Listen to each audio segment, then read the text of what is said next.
कृष्णा। सभी को हरे कृष्णा हमारी दोनों लोगों की तरफ से। और हम आपका स्वागत करते हैं हमारे डी डीप नाइट चैनल में एक नई वीडियो के साथ। और हम आ चुके हैं इस्कॉन टेम्पल में, जैसा आप हमारे पीछे देख पा रहे हैं।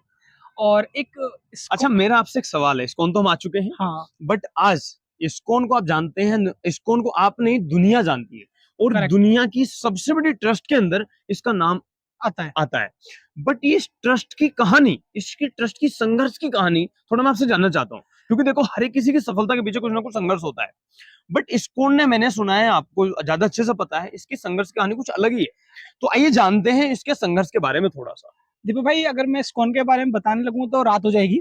बट मैं छोटे कम शब्दों में बताऊंगा कि इस्कॉन की स्थापना ना श्री स्वामी प्रभुपाद जी ने की थी। पर वो उतनी आसान नहीं रही है।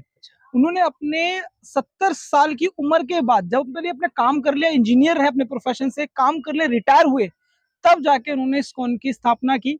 और भारत में झांसी से शुरुआत हुई थी ये कहानी। उसके बाद कहते हैं ना कि भारत में कुछ लोगों ने उस समय उसको इतनी इंपॉर्टेंस नहीं दी।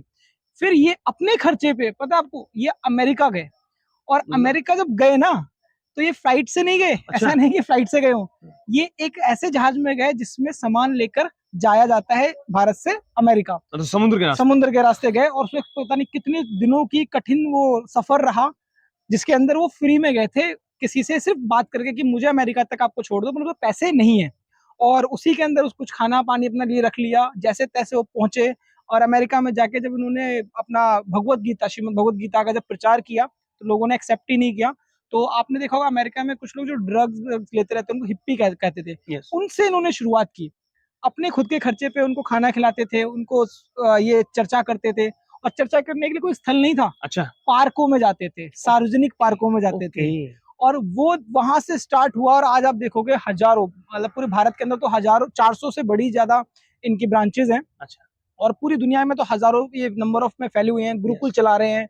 और मुझे तो सबसे अच्छा पता क्या लगता है, ये पूजा करते हैं अपने विष्णु जी की, कृष्ण जी की। और ये श्रीमद भगवत गीता को ना पूरी दुनिया में प्रचार करते हैं। हाँ, प्रमोट करते हैं। बहुत सारे लोग जाते हैं, आपने देखा होगा रेड लाइट पे किताबें दे रहे हैं कि आप पढ़ें, अपनी संस्था को बता रहे हैं, और साथ में कह रहे हैं कि अपने सनातन धर्म से जुड़े रहें। अब हमें कितना आसान लगता है कि हर जन्माष्टमी में आते हैं और हम यहाँ पे जन्माष्टमी देके चले जाते हैं। हजारों भीड़ लोगों की आती है, लाखों लोग आते हैं। पर जो कहानी है वो उतनी ही इनकी ना पेनफुल रही है। और आज इसीलिए इस्कॉन इतनी बड़ी संस्था बनी कि जितना बड़ा संघर्ष उतनी बड़ी कहानी। बात तो सही है ना। और इस्कॉन अपने आप में यार काबिल तारीफ है। बहुत बहुत शानदार है, बहुत जानदार है। आप क्या कहना चाहोगे इसके ऊपर? देखो, मैं तो यही कहूंगा, जब इतने बड़े संघर्ष से आज ये यहाँ तक पहुंचे हैं, तो थोड़ा संघर्ष आप भी कर सकते हो। बट संघर्ष के पीछे की कहानी तो आपने बता दी है। बट संघर्ष के साथ साथ इस इस्कॉन के अंदर सिस्टम भी है। सिस्टम से आप दर्शन करने जाओगे तो बड़े सिस्टम से जाओगे।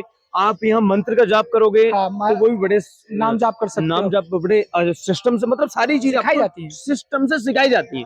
और जिसके पीछे एक सिस्टम लग जाता है, वो आगे तरक्की कर जाता है। और इसीलिए आज इस्कॉन फूड के लिए, और चाहे आपके ब्लड डोनेशन में हो, चाहे वो आपकी शिक्षा में हो, मतलब कह सकते हैं हर जगह बहुत अलग अलग सेक्टर के अंदर ये अपना योगदान दे रहे हैं। ठीक उसी तरीके से हमें सीखना चाहिए। हमें मंदिर तो आते हैं, बट मंदिर के साथ साथ हमें संघर्ष की कहानी और अपने प्रभु से लगाव और जुड़े रहना कितना इंपॉर्टेंट है, ये चीज हमें यहाँ के सीखना बहुत जरूरी है। तो और भी आए, इस्कॉन आए। और एक महामंत्र है जो कि हम सबको शांति देता है। हरे कृष्णा कृष्णा कृष्णा हरे हरे, हरे राम राम राम राम हरे हरे। जय श्री कृष्ण। जय श्री कृष्ण। तो थैंक यू सो मच।